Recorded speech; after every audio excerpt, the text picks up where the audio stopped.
My name is Zariah West. I'm 42 years old. I served 20 years in the United States Air Force.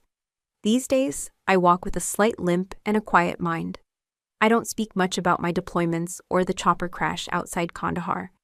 And I definitely don't talk about the Silver Star I was awarded afterward. But that day, on that flight, I didn't need to say a word. It started like any other boarding. I'd flown from San Antonio, heading to Florida for a family reunion. Not mine, my ex-husband's. We divorced years ago, but his grandfather had asked to see me. And when a man who once called you his favorite granddaughter-in-law is dying, you don't ignore that. I'd bought myself a first-class ticket. Not because I wanted to be pampered, but because my back, after 3 surgeries, couldn't handle the tight rows of economy. My VA doctor had warned me last year. No more long flights in coach, not unless I wanted to spend a month recovering, so I boarded early, quietly. I placed my small carry-on above seat 2A. The seat I paid for, that's when she appeared. Amelia, my ex's sister-in-law. The kind of woman who always wore lip gloss, even at funerals. The kind of woman who smiled at you while twisting the knife. She was the lead flight attendant. I hadn't known that before I boarded. Zariah, she said, her voice like warm syrup. Hey, can I talk to you for a second? I turned. She was already holding a clipboard, already playing the part. There's been a change, she continued. Operational adjustment. We've got a diamond tier passenger on standby. Corporate says they get priority. I blinked. She gestured casually, almost apologetic. We'll need to move you to 31B, still aisle, but back of the cabin. I glanced at my ticket. Still said 2A. I looked back at her. She didn't break eye contact. You're not on the loyalty tier, she added gently. And well, I guess a soldier should be fine with a middle row seat, right? She smiled, like it was a joke. A soldier's place. There it was. A sentence soaked in sugar and venom. I could have argued. I could have asked for a supervisor. But instead, I just looked at her and said, understood. She tilted her head, surprised I hadn't made a scene. I didn't give her the satisfaction. I took my bag and walked the length of that plane in silence. Past people in suits. Past stares that flicked over me without sticking. 31B was tight. Wedged between a teenager with blaring headphones and a man with elbows like crowbars, I sat carefully. My spine screamed in protest. I adjusted, breathed, swallowed the pain. That's when I felt it, the small metal box in my jacket pocket. I pulled it out, not to show, not to prove anything, just to hold. Inside was my Silver Star, still clean, still heavy, still mine. I didn't wear it. I never had. But I kept it close, a reminder of who I was, even when people forgot. A young man across the aisle had noticed. I saw his eyes drop to the box, then to my hands. He didn't say anything, but he raised his phone, quietly, started recording. Not because I was a spectacle, because something about the moment didn't feel right. I sat there staring at the seat I'd paid for, 10 rows ahead. I didn't know that 2 minutes later, the entire plane would stop moving. I didn't know the cockpit door would swing open. And I didn't know that everything Amelia had built on that fake smile was about to come crashing down. The intercom clicked, but it wasn't the usual engine check or pre-flight protocol. The captain's voice was calm, too calm. Ladies and gentlemen, please remain seated. We have a priority boarding adjustment. I turned my head just slightly. From where I sat, I couldn't see much past the galley curtain, but I could hear it. The shift in the air, the footsteps, not rushed, not apologetic. Authoritative, boots, not dress shoes, clicked down the aisle, one, then another. They didn't stop at the first-class cabin. They kept walking. Then the curtain parted. A man stepped through. Not a man, a figure. He wore full-service dress, deep blue, sharp as a blade, chest adorned, gloves in hand, silver eagle pins on his shoulders, and on his epaulets, 4 stars. The entire cabin went dead silent. He didn't smile. He didn't glance left or right. He walked with purpose, stopping directly in front of row 31. Ma'am, he said. I blinked, slowly. I'm General Darrell Flynn, he added, lowering his voice just enough for me to hear without a scene. I saw the footage. I recognized your name. I nodded, stunned. My voice wasn't ready to work yet. He continued. I believe you served under Lieutenant Colonel Hayes in Kandahar? Yes, sir. I reviewed your commendation. You pulled 2 men from a burning aircraft and recovered encrypted systems while injured. I didn't speak. He straightened. Then, to the entire plane, he said, "This woman was awarded the Silver Star. That honor is not decorative. It means she risked her life for this country. And while she may never ask for recognition, she deserves basic respect." He turned to the cockpit. "Captain," he called out. The captain stepped out, surprised, pale. "Yes, sir. Vacate seat 1C. I'll take hers." The captain looked between us, swallowed hard, and nodded. General Flynn turned back to me. "Ma'am," he said, "please follow me." A murmur spread through the cabin like ripples across still water. I stood, not proud, not angry, just whole. I picked up my small bag, walked past the same faces that had ignored me 10 minutes earlier. When I passed Amelia, she stood frozen near the beverage cart. Her eyes were wide. Her cheeks had lost color. I didn't look at her long. I didn't need to. The general led me to 1C, stepped aside, and waited for me to sit. I did. He nodded once, turned on his heel, and walked back toward the rear, toward 31B. As he passed Amelia, he said quietly, barely a breath, "We don't let heroes fly in the back."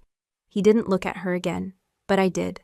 Her face collapsed, and for the first time since boarding that plane, I felt no pain in my back. Only stillness and justice. They say money can't buy dignity. Maybe that's true, but sometimes it buys space to breathe. I didn't book that first-class seat because I needed champagne or a warm towel. I booked it because I've had 3 surgeries on my lower spine, and coach seats feel like coffins. 2 years ago, my VA doctor leaned back in his chair after reviewing the scans. His face didn't move much, but I caught it, the twitch of concern he tried to hide. "Zariah," he said, "you need to stop flying in the back. Your L3 and L4 are barely holding. Compression that tight for more than 2 hours, you'll be flat on your back for a week." I nodded. I didn't argue. I never do with doctors who don't sugarcoat. So when the email came about the family gathering, I knew what I had to do. Florida, 4-hour flight. Non-stop. I didn't plan to go at first. I hadn't seen that side of the family in years. My ex-husband and I had split quietly, years ago, after the long distance, and the silence between deployments became too wide to fix. We didn't fight, we just disappeared from each other. Still, his grandfather had always been kind to me. He used to call me his soldier girl. He once told me during a Thanksgiving dinner while carving a dry turkey, "You've done more for this country than half the suits in this room. Never forget that, Zariah." And now he was dying, bedridden, fading. He'd asked through a nurse if I'd be there. Not come visit, not say goodbye, just, "Will she be there?" So I said yes. I opened my laptop, searched the flights, filtered for non-stop. Prices weren't kind that week. Everything had surged. I hovered over the economy fare. My finger shook slightly from the nerve damage, but I knew better. I clicked the seat map, selected 2A, first class, window, paid with my card, half of it covered by the last installment of my disability stipend. The rest, from savings. No upgrades, no freebies. I paid for it. That seat wasn't a luxury, it was a necessity with a price tag. And no one knew. I didn't call ahead, didn't tell the family I was coming, didn't post on Facebook, didn't ask for a ride from the airport. I wasn't returning as part of the family. I was showing up as a shadow, as a guest from another chapter they had closed. And maybe part of me preferred it that way. I'd never said anything when Amelia made comments at dinners. I never reacted when she once joked about my medals, saying, "We get it, Zariah. You're a war hero, but maybe try being a wife sometime." She said it with wine in her hand and laughter in her eyes. And I just smiled and cleared the plates. Because that's what I do. I keep the peace until the peace keeps me. But deep down, I think I knew Amelia didn't see me as a person. She saw me as a reminder of something she couldn't become. Respected, proven, heard. So no, I didn't expect a warm welcome. I didn't expect a banner at the airport. But I also didn't expect her to be the one holding the clipboard on that flight. When I saw her at the plane door, lipstick flawless, posture crisp, I knew something would go wrong. I just didn't know what. Still, I hoped, foolishly, that maybe she'd smile and say hello, that maybe the years had softened her. But no. The moment she saw my seat number, something flickered in her expression, not anger, satisfaction. Like she'd been handed an opportunity that she didn't have to ask for. I know what she saw. A woman flying alone, no husband, no rank on her shoulders, plain jacket, no makeup. Just another middle-aged veteran with stiff joints and good posture. Not someone important. Not someone who mattered. Not someone who needed that seat. But I did. Not because of ego, because of medical necessity, because of pain, and even more than that, because I had paid for it. I earned every dollar. I sacrificed for every privilege I now allowed myself. And I never once asked for pity. But that day, sitting between a teenager chewing gum and a businessman who kept elbowing the armrest, I understood something. People don't need to slap you to make you feel small. Sometimes they just move you, physically, socially, quietly. They move you from the place you paid for to the place they think you belong, and they smile while doing it. I remember the last time Amelia spoke my name with that same twisted smile. It was 5 years ago, Thanksgiving dinner at my in-laws' house. Long table, china dishes that hadn't been used since Reagan was in office, people passing mashed potatoes with fake politeness, crystal glasses clinking just a little too loud. I had just come home from my 3rd deployment, still adjusting to civilian air. I'd barely unpacked my duffel when I was invited, summoned for dinner. "You're part of the family," they said. At that point, my marriage was already on life support. My husband was there but silent, chewing turkey like it had wronged him. We hadn't looked each other in the eye for months. I sat at the far end of the table, not out of shame, out of instinct. It's where I always ended up. Watching, listening, breathing slower than everyone else. And that's when it happened. Amelia was sitting across from me, wearing a dress just tight enough to look effortless. She never ate the food, just moved it around like strategy. The topic of service came up. Someone asked about my last deployment. I gave the basics: logistics, coordination, non-combat role. I left out the ambush, the fire, the extraction. The way I dragged a corporal 60 feet with half a shoulder, I always leave those parts out. But my ex-mother-in-law, bless her nerves, decided to chime in. Zariah just got her 3rd commendation. That Silver Star came in last month. We're very proud. The room went quiet for a second. Forks hovered. Then Amelia laughed. Soft, rehearsed. "Yeah," she said. "Zariah has medals, but she couldn't keep a husband." No one responded. Not out loud. But I watched the way my ex-husband's fingers stiffened on the fork. I watched the way his father looked down into his gravy. And I watched the way Amelia's eyes never left mine. She was waiting for me to flinch. I didn't. I took a sip of water, set the glass down, said nothing. But I understood something that night. Amelia didn't hate me. She hated what I represented. I had walked into a room full of carefully maintained roles: wife, sister, daughter-in-law. And I had chosen something else. Something they couldn't measure by rings or recipes or baby showers. I chose purpose. And that made me dangerous. To her, I was a threat she couldn't name. She wore perfection like perfume, promoted early to flight lead, never had a hair out of place. And yet, no matter how many hours she logged, how many passengers she charmed, she would never get the same look from the family that I got just by walking in uniform. She wanted admiration, but admiration in that house came with scars, and Amelia had none. That night, as I helped carry dishes to the sink, she followed me into the kitchen. She said casually, stacking plates. "Not everyone's impressed by medals." I rinsed the gravy pan. "I'm not here to impress anyone," she smiled. "Exactly, that's why you don't." I turned off the faucet, dried my hands. She thought she was cutting deep. But all I saw was a woman drowning in comparison. The kind of person who smiles wide enough to hide how tightly they're clenching. That look, that quiet, wordless resentment. I'd seen it before. Not in combat, not on the field, in base housing, in meetings. Among women who had to fight twice as hard to earn half the room's respect. And those who resented them for doing it. So when I saw Amelia again on the flight that day, clipboard in hand, that same glint in her eyes, it wasn't surprise that hit me. It was recognition. She wasn't reacting to circumstance, she was seizing control. Finally, she had a way to shrink me down without raising her voice. Without risk, without exposure. That was her version of revenge. Move me from seat 2A to 31B. Not because I didn't belong, but because, for once, she could make me feel like I didn't belong. And she did it with a smile. But here's the thing about people who work so hard to be seen. They forget that those who are already whole don't need the spotlight. We carry our light inside. And no amount of clipboard power or faux professionalism can erase what's already written in the bones. That night at Thanksgiving, I left early. Didn't say goodbye. I remember driving home in the dark, hand gripping the wheel, radio off. And I remember thinking, she's going to break something one day. Maybe not me, but herself. Because that's what happens to people who always have something to prove. They chase perfection so hard, they forget how to be human. I sat in seat 1C. My back slowly began to relax into the cushioned leather. It didn't make sense. None of it did. The weight of the silver star in my pocket felt heavier now, not because I doubted what had just happened, but because I knew everyone was watching. No one said anything.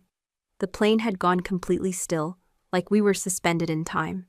No rustling newspapers, no beeping call buttons, not even the usual impatient sighs of a delayed departure. Only the gentle hum of the cabin pressure. I adjusted slightly, careful with my posture. The pain that had bloomed in my lower spine during the shuffle to economy was still there, like a smoldering coal. But now it had space to cool. In front of me, the aisle stretched long and narrow, rows of faces half turned toward me, some curious, some respectful, some confused. No one made eye contact for long. I remember thinking, I've sat in a helicopter with both doors blown off. I felt the heat of an RPG flash past my face. I've strapped bleeding men to stretchers in the middle of a sandstorm. But I have never had this many people look at me at once. And still, I said nothing.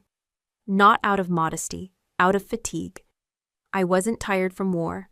I was tired from having to prove myself to people who wouldn't care, even if they knew the truth. The general was gone now, sitting quietly back in 31B, like it was where he'd always meant to be. I didn't know why he had done it. At that moment, I had no idea he'd seen the video, no clue that he recognized my name from an old citation. To me, it had just been one man standing up when no one else would. A moment later, a flight attendant, not Amelia, a younger girl with anxious hands, came over and offered me water. I thanked her. She didn't meet my eyes, just nodded and stepped away. The cabin remained hushed. Somewhere behind me, I heard a soft click, probably another phone recording. A notification pinged on someone's tablet. A message popped up. Whatever had just happened, it was already spreading. And Amelia? She hadn't come back into first class yet. She was probably still in the galley, catching her breath, maybe trying to write up a report to save face, or maybe, for the first time, she was sitting alone with the echo of her own choices. I leaned my head back, closed my eyes for a moment. A phrase drifted through my mind, something I'd heard once, years ago, from a combat medic in Iraq. Sometimes the hardest battles are fought in silence. I understood it now. This wasn't about reclaiming a seat. It was about being seen, about the quiet dignity of not stepping on anyone, but also, finally, not letting yourself be stepped over. I opened my eyes again. The light above me was soft. The window beside me revealed a sky that had shifted, clouds parting just slightly, sunlight streaking across the tarmac. The plane still hadn't moved. We weren't just delayed, we were paused, as if the world had pressed a button and said, "Wait, watch, remember this." And though no announcement came, I felt something ripple through the air. This wasn't just a flight anymore. This had become a mirror for how we treat people when no one's keeping score, for what we do when no one's expecting us to stand up, and for who we choose to recognize, quietly but fully. General Flynn didn't stay in first class. After leading me to seat 1C and making his quiet declaration, he turned without fanfare and walked back down the aisle. His polished boots moved with practiced grace, his shoulders squared, unbothered by the glances and half-hidden phones tracking his path. No words, no victory lap. He simply returned to economy, to the very seat I had been moved to. And that, more than anything, left the cabin frozen in a hush that refused to lift. People shifted in their seats, but no one spoke. A couple near the bulkhead whispered softly. A businessman who'd been reviewing spreadsheets tucked his laptop away. Across from me, a woman holding a child just stared, eyes wide, lips parted, not in shock, but in a kind of reverent confusion. As for me, I stayed still. My back settled into the support of the seat, the ache in my spine dulling to a background hum. But there was something else pressing gently against my side. Familiar weight, familiar warmth. The box. I slipped a hand into my jacket and pulled it out slowly, resting it on my lap like it was fragile. It wasn't made of anything fancy. Just a dark, velvet-lined square, worn at the edges. Latch slightly loose. No one else noticed. I opened it. Inside was the silver star, smooth, clean, polished once and never again. Its edges gleamed faintly in the overhead light. The ribbon still carried a slight crease from when I folded it all those years ago. I hadn't shown it to anyone in a decade. Not since Germany. Not since the citation ceremony that I had requested to keep private. The photos never made it home. The medal had stayed in the box, close to me, but always out of view. Now, here it was, cradled in the center of my palms, finally breathing air again. Beside me, someone shifted. I glanced to my right.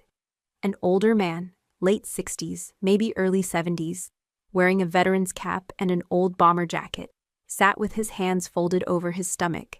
His eyes dropped from the box to my face and back again. He didn't ask. He didn't stare. He just nodded. Not deep. Not theatrical. Just a subtle, weighted nod, like passing a torch without words. "Thank you," he said. His voice was gravel and time. "Thank you for what you did." I nodded back. I didn't trust my voice to hold steady. He leaned closer, not invading, just enough for me to hear. "I lost my brother in Vietnam. Got a Bronze Star for trying to drag him out. Didn't make it, but you." He gestured lightly toward the medal. "You must have made it." I swallowed hard. "I brought 2 back," I said quietly. "One of them made it through rehab. The other didn't." His mouth twitched. A faint smile, bitter and warm at once. "Then you earned that star twice." We sat in silence for a while, the kind that doesn't need filling. The kind built from shared spaces, field hospitals, transport planes, green zones, dusty roads. Across the aisle, I noticed a boy, maybe 9 or 10, peeking through the gap between the seats. He wasn't shy, just observant. His mother was asleep beside him, head tilted awkwardly. He looked at the box in my hand, then back up at me. I smiled, just a little. Then closed the box gently and tucked it away again, out of sight, but never out of meaning. The hush in the cabin remained, not oppressive, but reverent. People felt something, even if they couldn't name it, even if they didn't know exactly what had changed. Something had, not just for me, for the air in that plane, for the unspoken understanding passing through passengers like wind through tall grass. I hadn't said a speech. I hadn't demanded respect.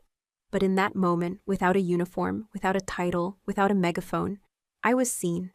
Not as a hero, not even as a veteran, just as someone who had paid for her seat. In more ways than one. I didn't look back. I had no need to. The silence behind me said enough. But even without turning around, I could feel the temperature shift, like the oxygen had thickened behind row 1. It wasn't just surprise anymore. It was embarrassment, unease, a collective pulse of what just happened beating from seat to seat. I could feel Amelia's presence behind me, not like a shadow, but like a spotlight she'd once controlled that had now spun around and blinded her instead.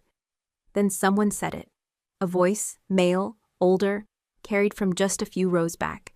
"Excuse me, did you really just downgrade a Silver Star recipient to 31B? The words weren't angry, they weren't loud, but they were precise, sober, sharp as a blade drawn slow. There was a pause, and then the passenger added, "Is that standard Delta loyalty policy now?" A few heads turned. Someone in first class let out a short breath through their nose, half chuckle, half disbelief.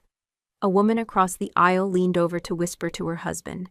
Even the boy who'd been watching me earlier straightened in his seat, curious. I didn't move, but I could hear Amelia's shoes click backward, one step, then another.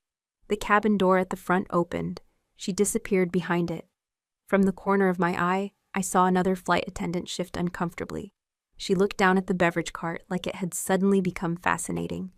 The mood had changed, not because I asked it to, not because General Flynn made a speech, but because, for the first time, everyone was doing the math, realizing something didn't sit right. Back behind the curtain, Amelia stood frozen. At least that's what the reflection in the tiny galley window suggested. Then she pulled out her phone. I imagined her fingers moving fast. Maybe she thought she could spin it, frame it as a misunderstanding. Maybe she just needed to check her schedule, pretend this wasn't unraveling. But when the screen lit up, her face dropped. And I mean dropped. She stared. Scrolled, blinked. Her posture changed, less certain, more collapsed inward. Because there it was, a video, already viral, shot by the young woman in row 6, the one who had quietly recorded the entire exchange earlier. The title, "This is what loyalty looks like now." It was already on Twitter, 50,000 views in under 10 minutes.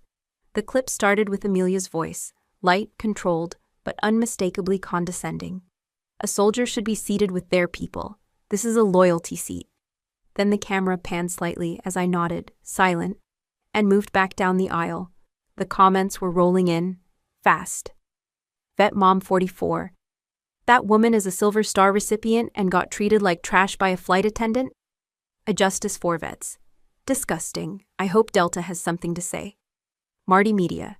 She didn't even fight back, just took it with dignity. That's the scariest part. The video cut to the moment General Flynn entered. The silence, the salute, his voice. "We don't let heroes fly in the back." Amelia stared at it, not just at the views, but at what it meant. This wasn't a family squabble anymore. This wasn't about an ex-sister-in-law ruining her moment of authority.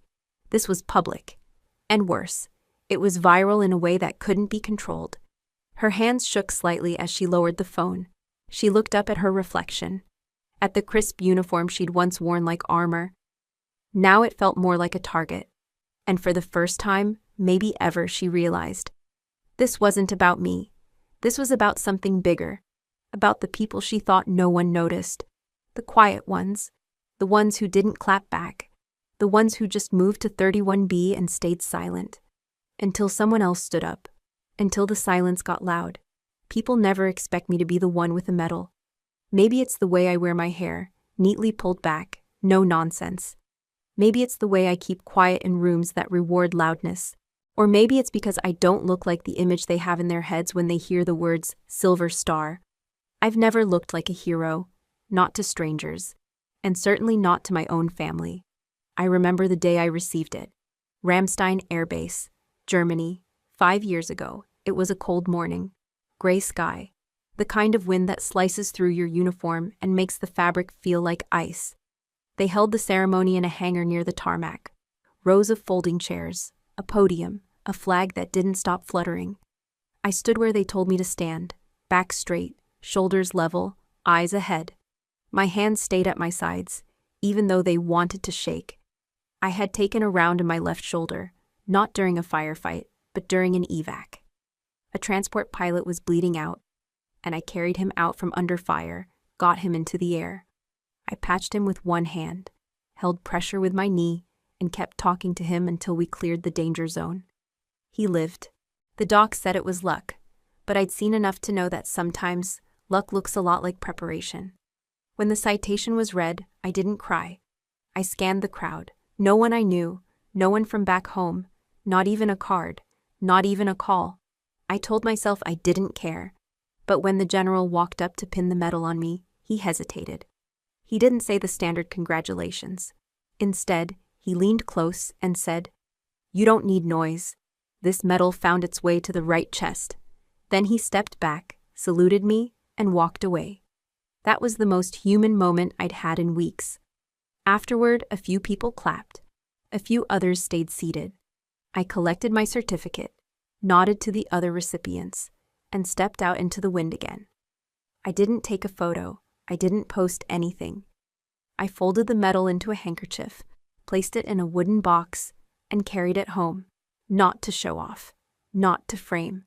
but because carrying it reminded me not of what I'd done, but of what I still had to carry. I didn't wear that medal so people would let me stand. I wore it so I'd know when it was time to stay seated. That distinction matters. The thing about recognition is, it's supposed to be a mirror, not a megaphone. And the mirror didn't always reflect what others thought it should. Sometimes I saw a tired woman. Sometimes I saw a girl who still wished her father had called her back. And sometimes I saw nothing at all. That's the version Amelia could never accept. She wanted heroes to shine, to command attention, to be unmistakably visible, like the ones in posters or parades. But the best ones I knew, they blended in. They walked past you in line at the grocery store. They held doors, sent quiet checks to wounded buddies. They never posted about it. I guess that's why the moment on the plane felt so strange. Not because I was moved up, but because people were looking and really seeing. It wasn't just that I had a medal. It was that I'd never asked for anything, not even a seat.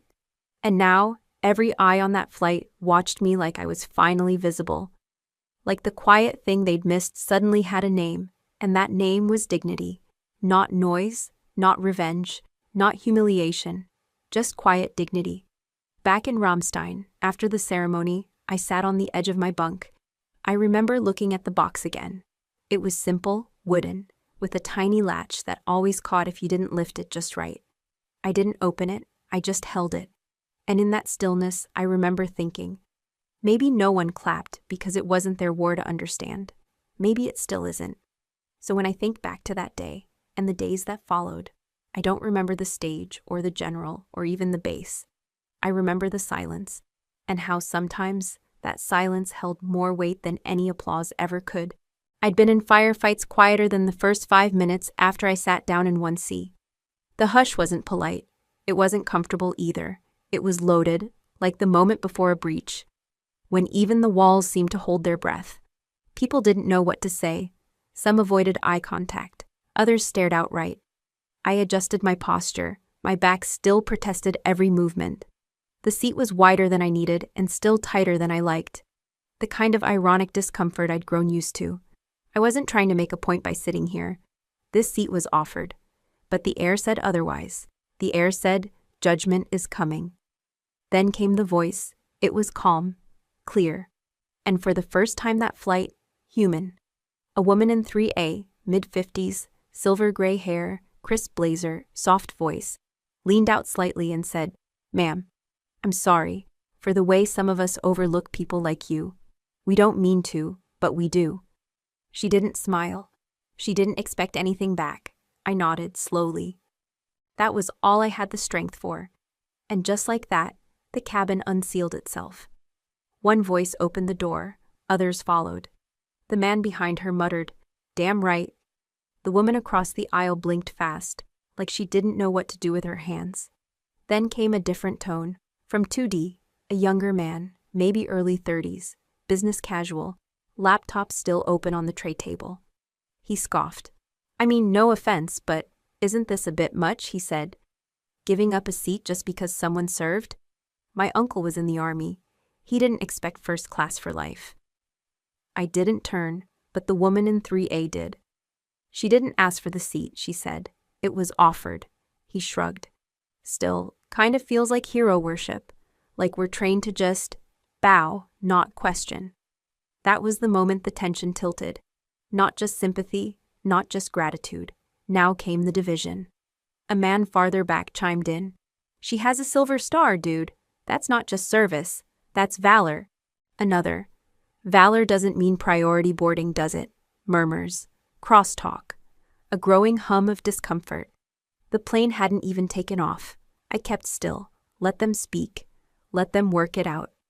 I'd been in rooms like this before, not literally, but emotionally, where the silence broke into factions, where praise became politics, where respect turned into a debate.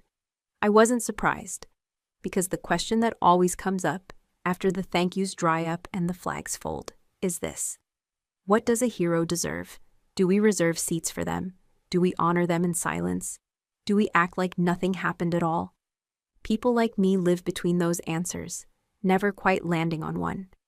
A younger woman, college age, spoke up behind me. Her voice wavered, but her words didn't. "My brother didn't come back from his third deployment," she said. "If someone had offered him a decent seat, maybe he'd still be alive." The silence after that was sharper than the one before. No one argued, no one corrected her. Even 2D lowered his eyes. I closed my eyes for a moment, not because I wanted to block it out, but because the noise outside had matched the noise inside.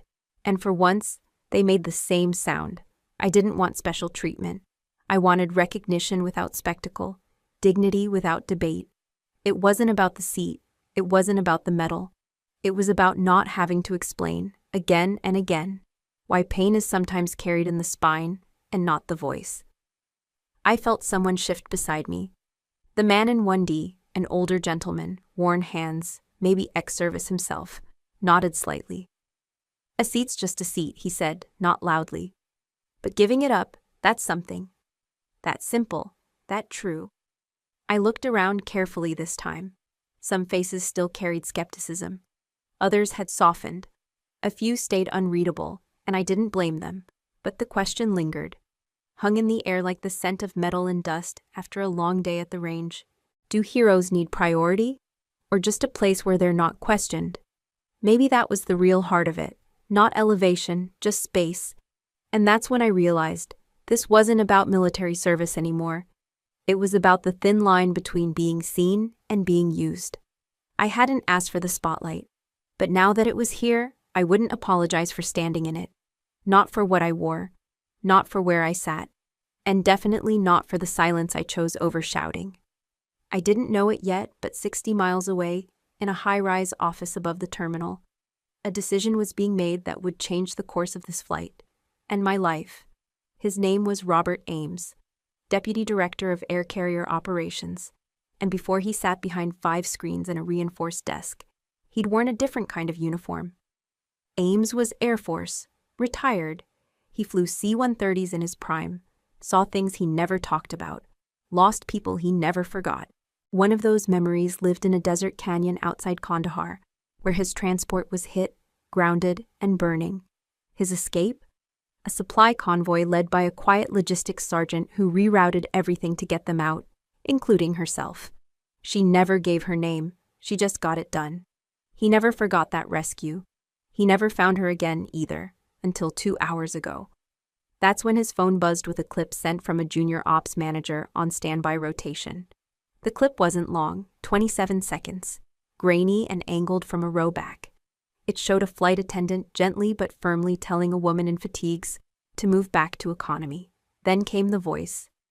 "Soldiers sit in the middle, loyalty gets the aisle." The woman didn't argue, didn't raise her voice. She just moved. The camera panned just enough to catch the glint of something metallic in her hand. Ames paused, rewound. That box, that metal, silver star. He'd only seen one up close once, but it was burned into memory. His hands moved faster than his mind. He opened her boarding record.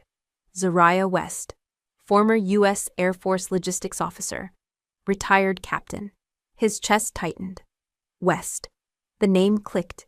Not from paperwork, from after-action reports, from the unofficial circles of men who owed their lives to people like her, people who carried crates, not rifles, but got shot at all the same. She had to be the one. And Ames, for all his rank and years behind the desk, still believed in doing something when you knew. So he did. He pulled up the secure military liaison channel, typed a short, direct message. Urgent, FYI passenger on FLR 1987, Captain Zariah West, Ret. Just went viral, recommend eyes, link attached. Then he took a risk. He copied a private address. It belonged to General Daryl Flynn. No formal chain, just one line. "You may want to be on this flight, sir." He didn't expect a reply. But 27 minutes later, Ames got a ping. "Confirmed. I'll take it from here." What he didn't know, what none of us knew, was that Flynn had just landed from Germany, hadn't even made it home. When he read that message, he didn't call a driver. He didn't clear it with protocol. He rebooked his ticket, changed terminals, and boarded FLR 1987 without fanfare. Didn't even bring his aide. He chose his old dress uniform, pressed but not flashy. To the crew, he was just a dignified senior official, flying home early.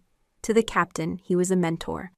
But when Flynn stepped onto that plane and saw me, row 31, seat B, quiet, alone, something passed between us without words. Recognition, respect, and maybe regret.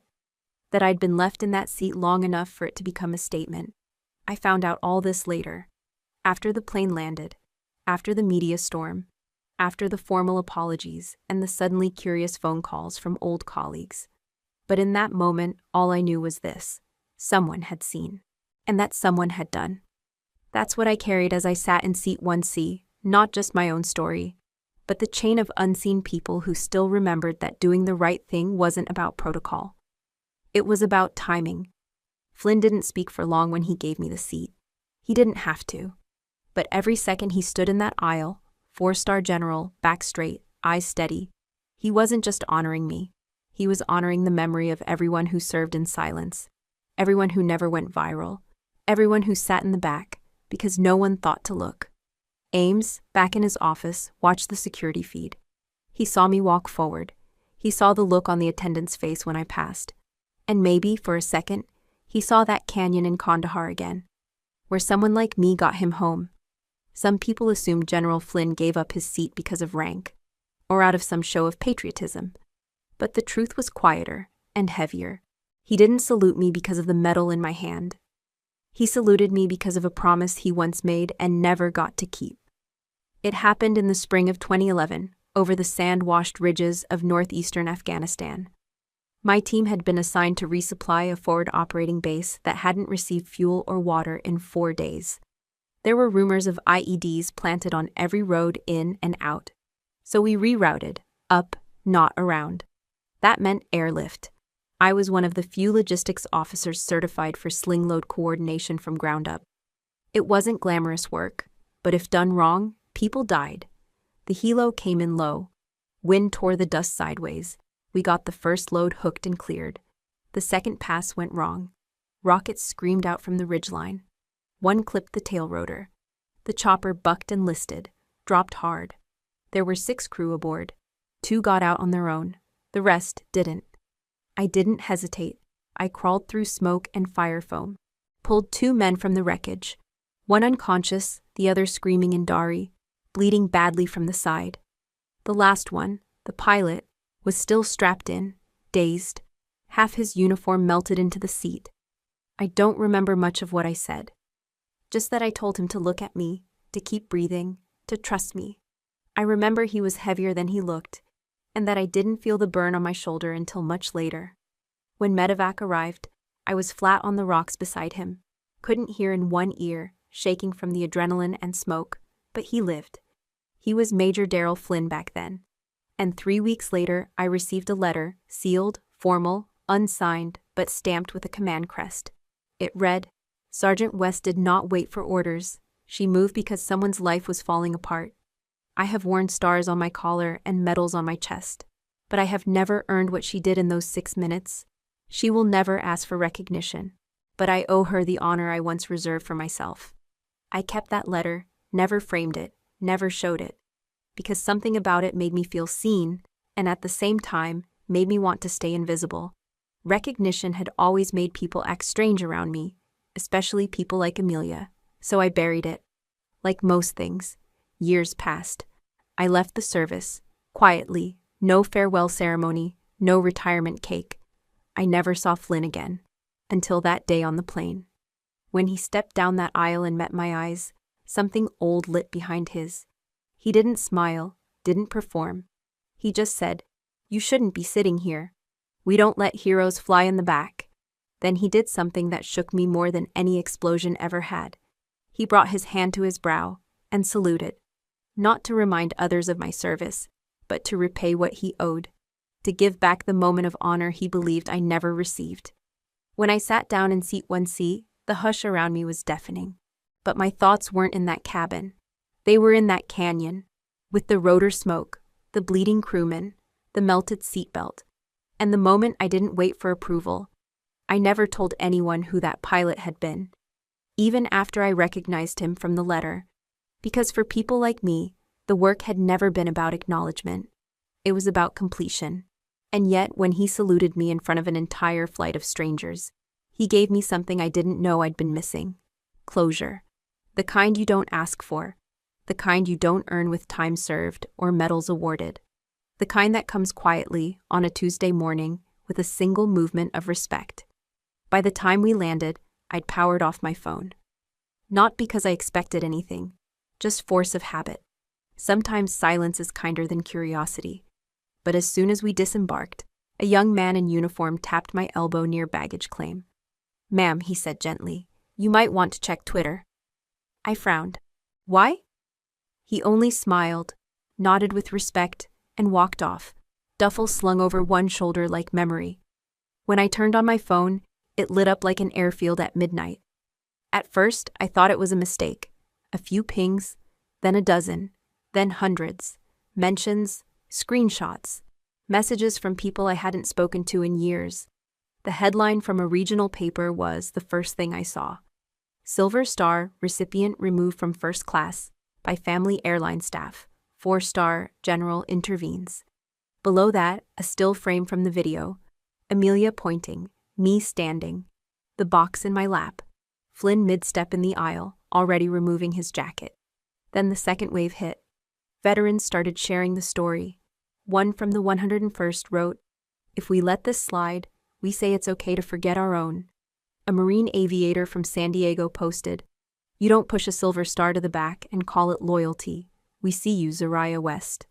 They started tagging me, friends, strangers, people from my past deployments, even a few civilians whose brothers or daughters had served. Then came the hashtag. Arc West Clause. It started as a joke from a former logistics sergeant who wrote, "From now on, any airline staff pulling stunts like this needs to remember the Arc West Clause. Don't disrespect quiet heroes and expect silence." It took off. Within an hour, it trended in 5 states. By morning, it was on national news. Reporters reached out. One even called my old unit's public affairs officer asking for comment. Someone dug up a pixelated photo from the Ramstein ceremony. Others found footage from a decade-old interview I'd once done about field logistics during wartime. I barely remembered giving it. Suddenly, I was everywhere, except I wasn't. I was in a hotel room near Jacksonville, sitting on the edge of the bed, my boots still laced, watching myself unfold on a screen like I was someone else. There was a panel on one channel debating whether I'd been overpraised. One host asked, "Should we give people special treatment just for wearing a uniform?" Another veteran on the same panel shot back, "It's not about special treatment, it's about basic decency." That line echoed in my head. I hadn't wanted attention. I hadn't filmed anything. I hadn't even said a word when they moved me rows back like I didn't matter. But something about the moment, a woman standing quietly while another tried to humiliate her, had struck a nerve. This wasn't just about me. It was about the way we erase people who don't demand to be seen. That night, a retired colonel wrote a long piece on his blog. He'd never served with me, didn't know my story, but he wrote, "In every war, there are names history forgets. Zariah West was never asking to be remembered. That's exactly why we must remember her." And maybe that's when it hit me. This wasn't going away, not the videos, not the arguments, not the hashtags stitched across tweets and t-shirts. Because for once, a quiet act wasn't being drowned out by louder ones. And it made people wonder, what if we've overlooked thousands of stories like this? I wasn't there for the hearing, but I knew how it likely unfolded. A plain room, glass windows, neutral carpet and cooler air than necessary. 3 people on one side of the table, 2 managers in navy jackets, and a compliance officer with tired eyes and a ballpoint pen. Amelia sat across from them, her uniform crisp, but her shoulders weren't straight. I imagined the way they began. Procedural, polite. "Ms. Westbrook, thank you for coming in voluntarily." Amelia probably nodded, lips tight. She was always good at sitting straight when someone was watching. Then the question came. "Can you explain why you reassigned a confirmed first-class passenger to seat 31B without customer request or operational necessity?" It sat in the air like a fog that didn't move. They waited. She didn't answer right away, not because she didn't have an excuse. Amelia always had a reason on file. But not that day. Because the truth wouldn't fit the form. Because the only answer she had, I didn't want her to look better than me, wasn't something you could justify on a form labeled Incident Review Policy Deviation. I imagined someone sliding a printed transcript of the cabin log across the table. Then quietly, the older woman, director of ethics, or perhaps HR, asked the next question. Did you know she was a Silver Star recipient before the reassignment? Amelia shook her head. No. And she hadn't. I believed that. She didn't know, but she didn't care to ask either. Then the man beside the director said something different. He didn't ask a question. He placed a hand on the folder and said, You didn't hate her, that's not it. A pause. You just couldn't stand being the one always standing behind her. Silence followed, long and open like a confession that didn't need words. She didn't protest. Didn't explain that I'd never rubbed my awards in her face. Didn't mention that she'd made the seating change with a few keyboard taps, thinking it would go unnoticed. She didn't say she felt small that day, or that she'd always been chasing something invisible. And in not speaking, she said all of it. I imagined someone offered her water. I imagined her nodding, eyes down. There was no raised voice, no drama, just a printed warning and the word review circled in yellow marker, and a note in her file that would never quite fade. Incident reflected possible bias and judgment lapse during operational decision-making. But I knew that wasn't what stayed with her. What stayed was the knowledge that someone had seen through her, finally, that her envy wasn't just hers anymore. It had been named. The review board dismissed her with formality. She stood, collected her binder, nodded once, and left the room with the same poise she had walking down the aisle of that plane. But this time, no one turned to look at her with pride. No one whispered about her professionalism. No one offered to walk her out. The hallway felt longer, the lights harsher, and her shadow smaller. I wasn't there, but I've stood in rooms like that, rooms where the air tells the truth louder than words. And I know what it's like to hear a silence that changes you. It was 2 days after the flight when my phone rang. No caller ID, no saved number. But I knew who it was before I even picked up. The kind of silence that follows a public collapse is never truly silent. It just waits for someone to be ready to say something human. I answered on the third ring. Zariah, came the voice, small and stripped of polish. It's me, Amelia. I didn't speak right away, just listened. She must have been standing somewhere private. Her voice didn't echo. I imagined her in a stairwell, gripping her phone like it was the only steady thing left. I should have never touched your seat. I didn't even think, I just saw your name, and something in me. She paused. Snapped, I guess. She was crying, but trying not to. I was jealous, not of the medal, not of the general, but of the way people looked at you like you mattered. Her voice cracked. I'm just a flight attendant no one remembers. You were someone before you even walked on that plane. That hit different, because I remembered being the soldier no one remembered. I remembered crawling across a burn-scarred field to patch up a comms officer no one else could reach, only to have my name left off the after-action report. Amelia, I said slowly, you're not invisible. She let out a short, broken laugh. You wouldn't say that if you heard the things people say in the crew lounge. They think I'm done. You're not, I said, but you need to make a choice. The line went quiet again. You can stay small and bitter, or you can do the job so damn well that no one ever forgets your name again. Not because you shouted, but because you showed up better. Another pause. A breath caught in her throat. I don't think I deserve that chance. No one does, I said gently. That's why it's called redemption. You earn it. She didn't respond right away, just breathing, trying to hold herself together. I could tell this call had cost her something. And in a way, it had cost me too. It's easier to stay angry, to hold the moment of humiliation like a badge. But maybe healing isn't about vindication. Maybe it's about letting someone be more than their worst moment, because we've all had those. I'm sorry, Zariah. The words finally came, clear and unguarded. I believe you, I replied. And I did. Not because I was quick to forgive, but because I knew what it meant to be seen as less than you were, until you proved otherwise. Thank you, she whispered, for not hanging up. I served with people who left no one behind. I try to do the same. The line stayed quiet for a few seconds more, Then I heard a soft click. She had hung up. Not out of dismissal, but with the kind of quiet that says, I'll try to do better, and next time, I'll let my work say it for me.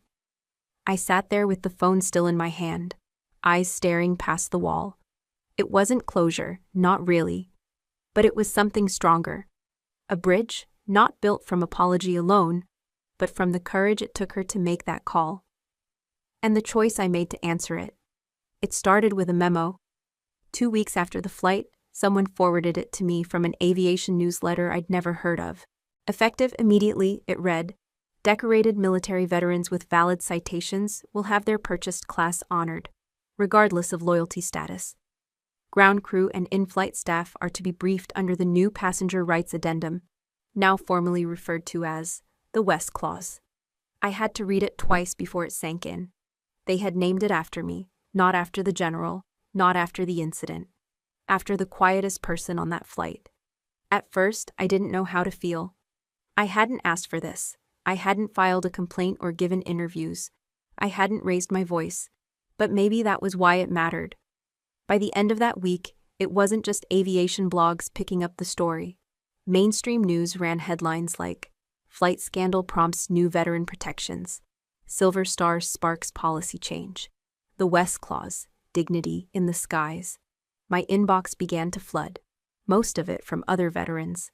A retired Navy corpsman wrote, I watched the clip 10 times.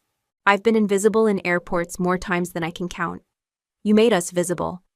A mother from Ohio said, my daughter's in the Marines.